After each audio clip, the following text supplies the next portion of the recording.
Welcome to the very first episode of Entrepreneur Brief Podcasts. Ooh, exciting. Unlocking wisdom, one summary at a time, I like it. from timeless classics to fresh insights. Yes, exactly. Our goal is to extract key insights and wisdom from content, making it easily digestible for entrepreneurs like you. Awesome. And hopefully inspire you to apply those insights to your own ventures. Precisely. We're offering a unique blend of information and motivation. All right.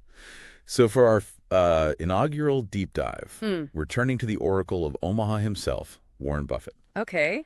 We've got excerpts from the 2024 Berkshire Hathaway shareholder meeting transcript Right. and key points from his 2023 letter to shareholders. Interesting. So these sources offer a glimpse into the mind of one of those successful investors of all time, Yeah. providing valuable lessons applicable to any entrepreneurial journey. Absolutely.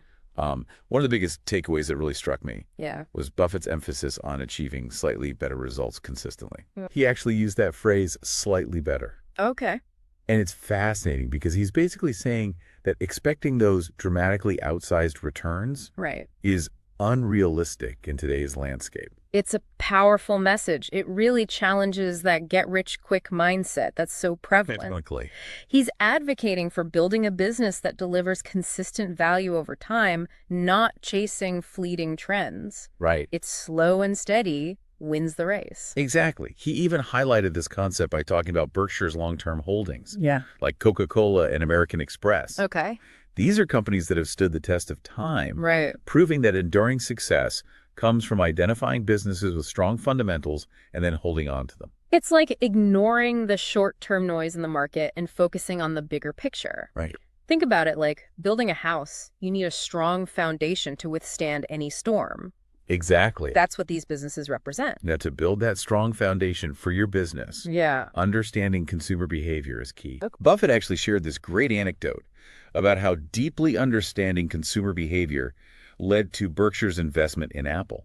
Oh, wow. He talked about how people are so attached to their iPhones. Interesting. And it goes beyond just like surface level market analysis. Yeah. It's about really understanding your customers' needs, motivations, and desires. It's about understanding what problems your customers are trying to solve Right. and how your product or service can be the solution. And it's not just about understanding your customers, but also about adapting to the changing landscape of the market. Yeah. Even giants like Berkshire Hathaway need to adapt. Mm. And their acquisition of Pilot Flying J proves that. Okay, so this move shows how even an established company needs to evolve Right. with changing consumer needs and market trends. It's about identifying emerging trends in your industry Right. and positioning yourself to capitalize on them. Okay. Think about it at his age. Buffett's willing to invest in a completely new industry like travel centers. It really emphasizes the need to constantly adapt and learn. Absolutely. Speaking of learning and adapting, Yeah. both the shareholder meeting and Buffett's letter really stressed the importance of Berkshire's culture. Right. It's a culture built on trust, autonomy, and long-term thinking. Yeah. It's not just about the numbers. It's about building a team that shares your vision and values. And they were very open about succession planning at Berkshire. Buffett and his chosen successors discussed the transition plan, showing their confidence in the next generation of leaders. Right. You know, it's about ensuring the long-term success of your venture, even when you're not at the helm. They're not just thinking about the next quarter or even the next year. Exactly. They're thinking about the next decade, the next generation. Right. That long-term vision is crucial for building an enduring enterprise. Now let's talk about some of those hot markets out there. Yeah. The ones everyone's buzzing about. Mm-hmm. Both Buffett and Agee, Yeah. Jane Berkshire's vice chairman of insurance operations, were very cautious about jumping into trendy markets without deeply understanding the risks. Yeah. They specifically mentioned cybersecurity insurance, a market that's exploded in recent years. Right. And, you know, it sounds enticing, Yeah. but the potential for catastrophic losses is huge. Oh, wow. A single cyber attack could lead to massive payouts, Right. affecting thousands of policies. Interesting. It's a classic example of FOMO, fear of missing out. Yeah. leading to rash decisions. You see everyone jumping in, you feel like you have to be part of it. Right, and that's where thoughtful analysis, not hype, Yeah. should drive your investment choices. Don't let FOMO dictate your business decisions. Exactly. Before driving into any new venture, carefully assess the risks and opportunities. He actually brought up the Florida insurance market Okay. and expressed concerns about the unpredictable nature of that market, especially with the increasing frequency and severity of storms. Interesting. He even said there's a lot of corruption in Florida's insurance market. It's a good reminder that even seasoned investors can't predict everything. Right. And sometimes luck plays a part. However, luck is only part of the equation. Buffett emphasized the importance of having the right people in the right roles. Okay. He specifically praised Ajit Jain, Yeah. calling him irreplaceable and saying he wouldn't trade him for 1,000 other insurance adjusters. Wow. He said that Ajit has built an insurance operation that's almost impossible to imitate. And it's not just about the top executives, it's about having a strong team throughout the entire organization. Right. Buffett mentioned how he rarely gets calls from managers anymore because they're empowered to make their own decisions. That's a powerful lesson in delegation and trust. Right. It's about building a team that can function effectively even when you're not there to oversee every detail. Yeah. But it's also about knowing when to walk away. He talked about Berkshire's willingness to sell positions if they no longer meet their criteria, Oh. even if they've held them for a long time. Interesting. He specifically mentioned selling their position in Markel, an insurance company, Yeah. after holding it for several years. Okay. He also discussed buying and selling Occidental Petroleum, an energy company, emphasizing that even though they're long-term investors, Right. they're not afraid to adapt and make changes when necessary. It highlights the importance of flexibility in the ever-changing business landscape. Exactly. And that adaptability extends to Berkshire's international investments as well. Okay. Buffett discussed their growing position in Japanese companies, seeing it as a long-term opportunity. Interesting. He talked about how the Japanese market is undervalued Yeah. and how Berkshire has been able to build a significant position over the past few years.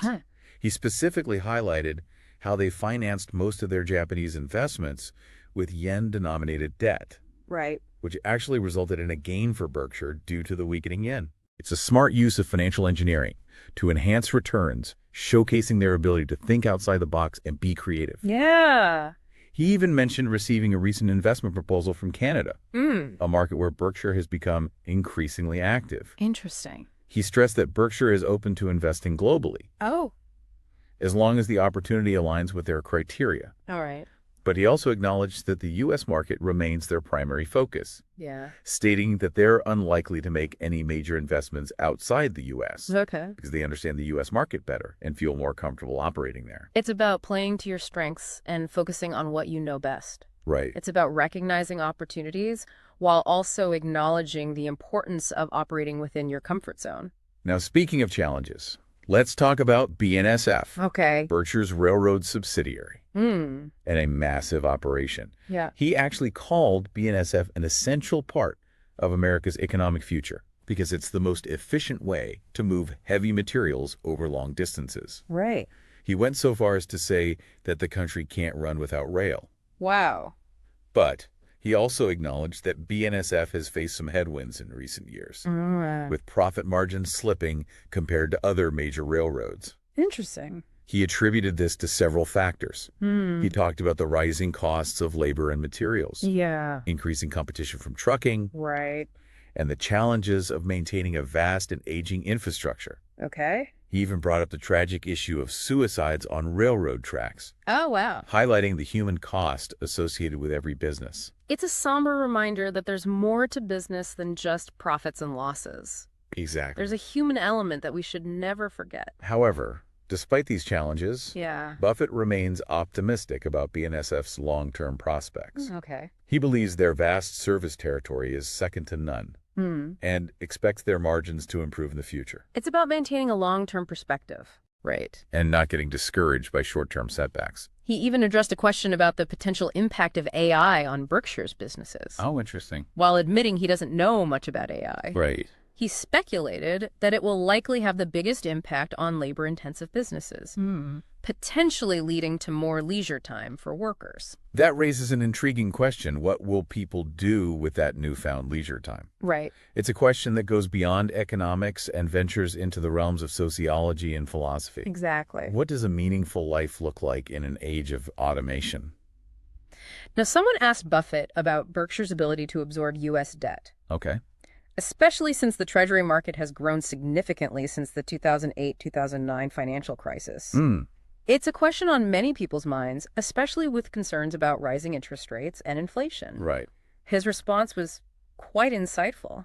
He doesn't worry so much about the quantity of U.S. debt, but rather about runaway inflation. He believes the real threat to the U.S. economy isn't the size of the national debt, but the potential loss of confidence in the dollar as a reserve currency. Interesting. He emphasized that the fiscal deficit, not just the actions of the Federal Reserve, Right. should be the primary focus of policymakers. Okay. It's a call for fiscal responsibility, Yeah. for living within our means as a nation. And it underscores the interconnectedness of the global economy Right. and the U.S. economy. Exactly. Understanding these larger forces at play is essential for making wise decisions, both in business and in life. He was then asked a very personal question. If he could start his life over, would he set his priorities differently?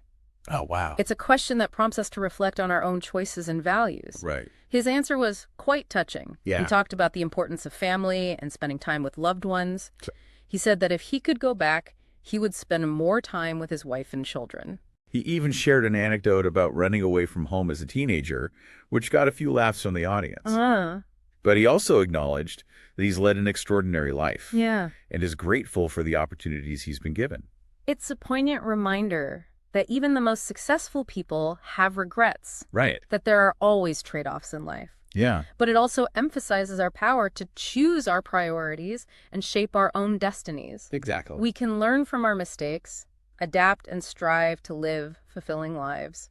Before we wrap up this part, Yeah. there's one more story Buffett shared that I think you'll find inspiring. Okay. It's about Ruth Gottsman, a longtime Berkshire shareholder who recently made a $1 billion donation to the Albert Einstein College of Medicine. Wow. Buffett described her as the prototype of a Berkshire Hathaway shareholder, Okay. someone who has achieved financial success but also believes in giving back to society. Right. He pointed out that Berkshire has a disproportionately high number of shareholders who are major philanthropists, which he attributes to the company's culture of long-term thinking and social responsibility. It reminds us that wealth isn't just about accumulating money. Yeah. It's about using it to positively impact the world.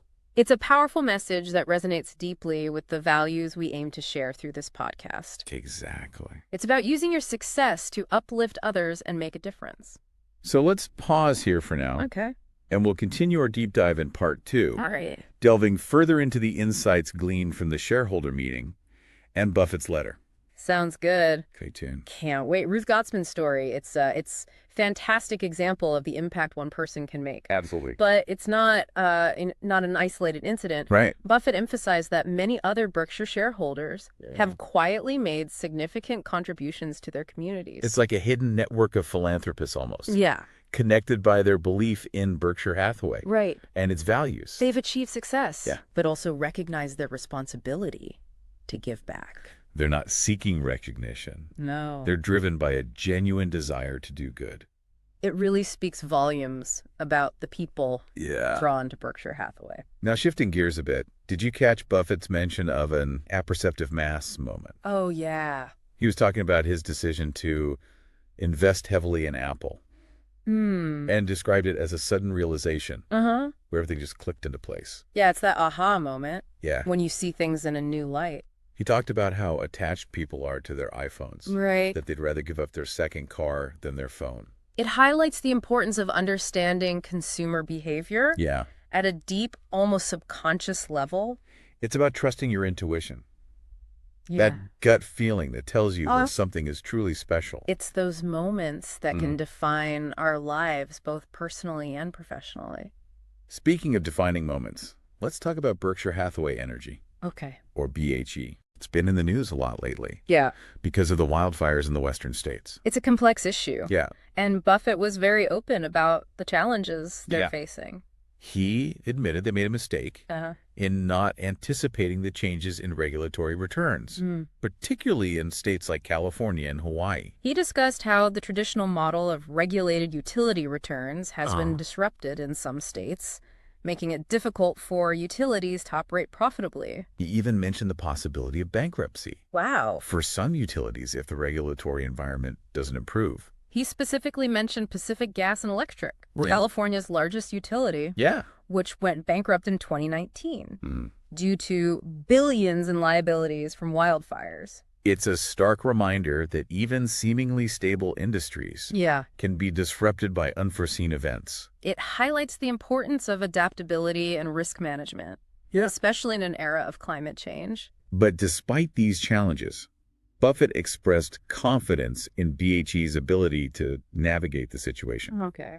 He said that both BHE and Berkshire Hathaway are structured to handle negative surprises, Right. pointing to their experience in the insurance business, Yeah. where unexpected losses are common. He emphasized that Berkshire always strives for accuracy in estimating future loss payments, but acknowledged that inflation, both monetary Right. and what he called legal inflation, Okay. is a significant wild card. It's a reminder that we can't control everything, No. but we can control our response to challenges. And that's where strong leadership comes in. Now, of course, there was a lot of discussion about succession planning at Berkshire. Yeah. It's no secret that Buffett is getting up there in years. Right. And he's been very transparent about choosing his successors. He even joked that anyone wanting to retire at 65 is disqualified from being CEO of Berkshire. Okay. He emphasized the need for a leader who's in it for the long haul, someone passionate about the business and committed to its success. He expressed complete confidence in Greg Abel, Yeah. who's been seen as his heir apparent. He said Abel is ready to be CEO of Berkshire tomorrow Wow. and possesses all the qualities needed to lead the company into the future. What's interesting is that Buffett also highlighted the importance of a strong team, Yes. not just a single leader. He specifically mentioned Ajit Jain, Right. saying he's irreplaceable in overseeing Berkshire's insurance operations. He said that both he and Charlie Munger Right. wouldn't have built Berkshire into what it is today without Ajit. It's a powerful testament to teamwork Yeah. and the value of surrounding yourself with talented individuals. It brings up a question many entrepreneurs ponder. Yeah. How do you identify the right people to work with? Buffett stressed looking beyond resumes and credentials, instead focusing on character and integrity. He seeks individuals who are honest, trustworthy, and hardworking. Right. People who align with his values and vision for Berkshire. He even shared a story about hiring Ajit back in 1986. Despite Ajit having no prior experience in insurance. He saw something special in Ajit. Yeah. A combination of intelligence, drive, and humility Right. that convinced him Ajit would be a valuable asset to Berkshire. And it proved to be one of his best hiring decisions ever. It reinforces the idea that sometimes you need to trust your gut, Yeah. even if it goes against conventional wisdom. It's about seeing potential where others might not Right. and being willing to take a chance on someone who doesn't fit the mold. Now let's talk about capital allocation, Okay. which is a critical decision for any business leader. Buffett has a long and successful track record in this area. He discussed Berkshire's approach, Yeah. emphasizing patience and discipline. They don't feel pressured to deploy capital quickly. Right. Instead, waiting for opportunities that meet their criteria. And those criteria are pretty straightforward. Yeah. They look for businesses with solid economics, Right. strong management teams, and attractive valuations. He also talked about having a fortress balance sheet, which means maintaining a strong financial position Yeah. that allows them to weather any storm. They always keep a significant amount of cash on hand Right. to seize opportunities even during economic uncertainty. He even said he'd rather have too much cash than not enough. Wow. Which is an interesting statement coming from someone Yeah. known for being a savvy investor. It highlights his conservative approach to risk management Yeah. and the importance of being prepared for the unexpected. But it's not just about avoiding risk. It's also about recognizing and seizing opportunities. And that's where Buffett's contrarian nature shines through. Right. He's not afraid to go against the grain, Hmm. investing in businesses others might overlook or undervalue. He talked about acquiring a large stake in Pilot Flying J, the largest operator of travel centers in North America back in 2017. It was a surprising move, considering the trucking industry was facing challenges. But Buffett saw an opportunity to invest in a well-managed business with a strong competitive position. And the acquisition has been successful. He highlighted Pilot Flying J's expensive network of travel centers, its strong brand recognition, and its adaptability to the changing needs of the trucking industry. He also discussed the company's potential to expand into new areas, like electric vehicle charging and alternative fuels. It's a reminder that even in mature industries, there are always opportunities for growth and innovation. But it's not just about finding the right businesses. It's also about having the right mindset. Buffett emphasized the importance of a long-term perspective, patience, discipline, and avoiding getting caught up in the hype. He mentioned that one of the biggest mistakes investors make is trying to time the market to buy low and sell high. He believes it's impossible to consistently predict market movements. And the best approach is to buy good businesses at fair prices and hold them for the long term. He even joked that his favorite holding period is forever. It's a philosophy that has served him well. Absolutely. And can be applied to any area of life. It's about focusing on what you can control, building lasting value, and not getting distracted by the noise around you. It's about having a clear vision and the discipline to stay the course, even when things get tough.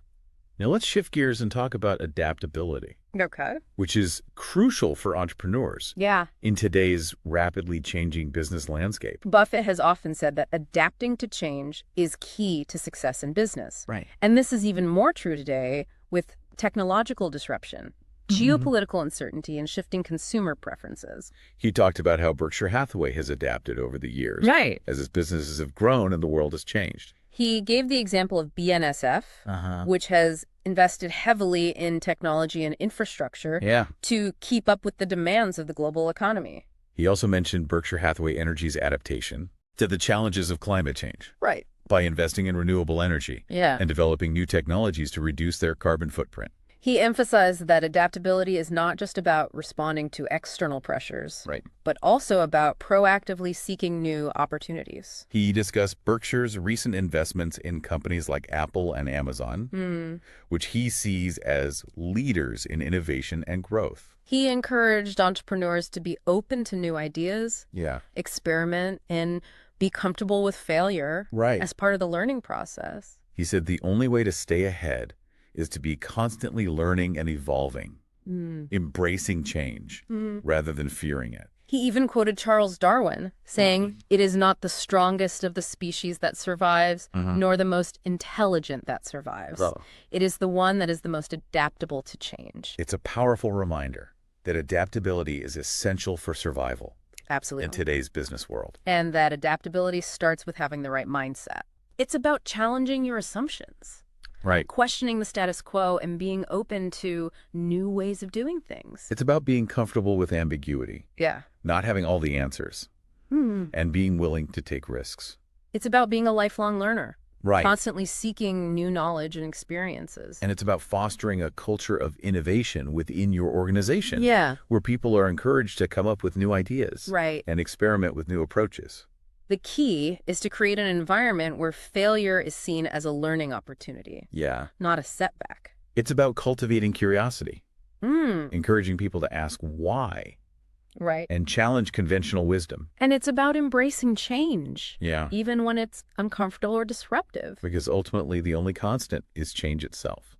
Now let's delve into a topic that's often overlooked but crucial for entrepreneurial success. Culture. Buffett has always emphasized the importance of a strong corporate culture, one based on integrity, trust, and a shared sense of purpose. He talked about how Berkshire Hathaway's culture has been instrumental in its success, attracting and retaining talent, fostering innovation, and building a reputation for quality and reliability. He stressed that culture isn't imposed from the top down, but emerges organically. From the values and behaviors within the organization. He discussed the importance of hiring people who share Berkshire Hathaway's values and creating an environment where people feel empowered to do their best work. He also highlighted the significance of leading by example, Right. setting the tone for the organization Yeah. through your actions. He expressed pride in Berkshire Hathaway's ability to maintain its culture of integrity and excellence, Yeah. despite becoming one of the world's largest companies. It's a testament to the power of culture Yeah. in shaping an organization's destiny. And it's a valuable lesson for every entrepreneur. In the end, culture is what makes a company truly great. So picking up where we left off, let's talk about a concept that could be a real game changer for entrepreneurs, recognizing and leveraging hidden value. Yeah, it's like finding those unexpected treasures at a flea market. Right. Except in this case, it's about spotting opportunities that others overlook in the business world. Exactly. And Buffett connects this back to his early days. Yeah, he mentioned a specific investment that really exemplifies this approach. Okay. The Green Bay and Western Railroad Company. It was this small, almost forgotten railroad Right. with this unique financial structure that made it incredibly attractive to a value investor like him. It reminds us that sometimes the most lucrative opportunities aren't the flashy ones making headlines. Right. They're the ones tucked away, waiting to be discovered by those willing to dig a little deeper. It's about going beyond the surface, Yeah. really understanding the nuances of a business, its potential, and its hidden strengths. And it's not just about finding those hidden gems. It's also about having the patience and discipline to hold on to them, Exactly. allowing their value to grow over time. This ties back to Buffett's forever holding period philosophy, Right. emphasizing a long-term perspective rather than chasing quick profits. Speaking of long-term perspectives, let's talk about one of the key pillars of Berkshire Hathaway's success, Okay. their decentralized structure. Buffett has always been a strong advocate for giving his managers autonomy, Right. fostering a culture of trust and independent decision-making. It's almost like viewing Berkshire Hathaway as a collection of independent businesses, Right. each with its own leadership team and culture, Yeah. all operating under the broader umbrella of the Berkshire brand. This decentralized structure allows for agility and responsiveness to change, Right. empowering those closest to the action to make informed decisions. It's a powerful lesson in delegation and trust, Yeah. recognizing that you don't need to control every aspect of your business. Empowering your team to take ownership can lead to greater innovation and efficiency. Absolutely. It also underscores the importance of clear communication within the organization, ensuring Yes. everyone is aligned with the overall vision and strategy. Now imagine having the opportunity to ask Warren Buffett for investment advice as a young entrepreneur just starting out. Oh, wow. Someone at the That's- shareholder meeting actually got to do just that, Really? asking how Buffett would invest if he were a 20-year-old today Okay. with limited capital. And what did he say? And his answer was surprisingly simple, yet profound. Okay. He'd go back to basics. Hmm. He emphasized the importance of meticulous research, Right. of poring over financial reports to find those hidden gems the market might have overlooked. He even mentioned a specific publication, the Moody's Transportation Manual. Yeah, now that might sound incredibly dry and boring to most people. Right. But for Buffett, it was a goldmine of information, Exactly. a way to uncover undervalued businesses ripe with potential. It's a powerful reminder that even in today's digital age, with all the fancy tools and algorithms at our disposal, Right. there's no substitute for good old-fashioned research and a deep understanding of the fundamentals. It's about rolling up your sleeves Yeah. and putting in the work to truly understand a business, its potential, and its intrinsic value. And it circles back to that crucial element of patience, Right. a recurring theme in Buffett's wisdom. It's about having the discipline to resist chasing the latest fads or get-rich-quick schemes, Right. and instead focusing on building a solid foundation for long-term success. This deep dive into the wisdom of Warren Buffett has been incredibly insightful. It really has. We've uncovered so many valuable lessons applicable to any entrepreneur, Right. regardless of their industry or the stage of their journey. From the importance of adaptability and long-term thinking to the power of building a strong team and embracing a culture of integrity, Absolutely. Buffett's insights provide a roadmap for navigating the complexities of the business world. And remember that idea of slightly better results consistently. Yeah. That's a powerful concept that can drive sustainable success. It's about focusing on making incremental improvements day after day, Right. building a business that delivers lasting value and weathering any storm that comes your way. And don't forget those apperceptive mass moments. Yes. Those flashes of insight that can guide you in unexpected directions. Embrace those moments. Yeah. Cultivate your curiosity and never stop learning and growing. This wraps up our very first deep dive on Entrepreneur Brief Podcasts. I can't believe it's over already. It flew by. We hope you found this exploration into Warren Buffett's wisdom to be valuable and inspiring. We're excited to continue this journey with you, We too. bringing you insights from other iconic entrepreneurs and thought leaders. So stay tuned, keep learning, and keep chasing those entrepreneurial dreams. We'll see you next time.